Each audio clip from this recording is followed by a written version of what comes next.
Let's talk about how to properly sear a scallop today. There's nothing much better, I think, in the seafood world than a nicely seared scallop that is cooked just so, a little bit medium rare in the middle, medium at the very most. There are a couple things you need to know about scallops before you start to do this. And the first is that you need to have a good sized scallop like I have here.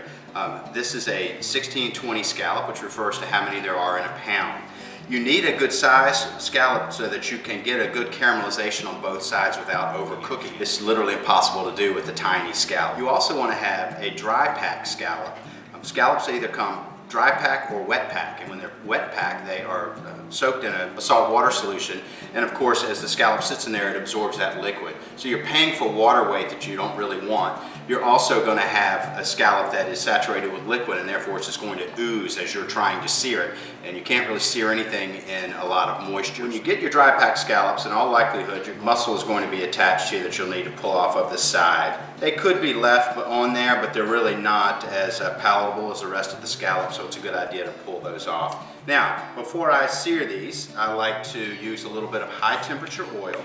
I have canola oil here, that's my favorite high temp. I'm going to give them a good sprinkle of salt and pepper on each side. Now when it comes to searing, whether it's a scallop or a filet mignon or a piece of fish or a chicken breast, it really doesn't matter. The principle is the same. You need to have a very, very hot pan and a very small amount of high temperature oil.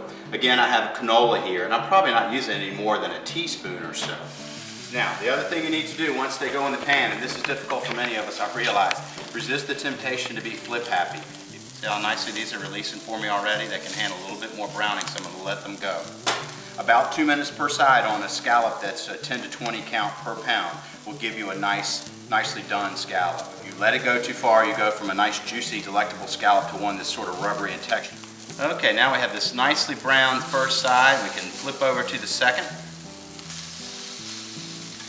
Again, see how nicely they have released for me.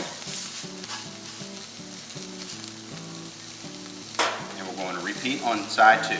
After another minute and a half, 2 minutes on the second side, we have nice browning underneath. You're ready to go to the plate. And a super simple technique yields a wonderful scallop dish.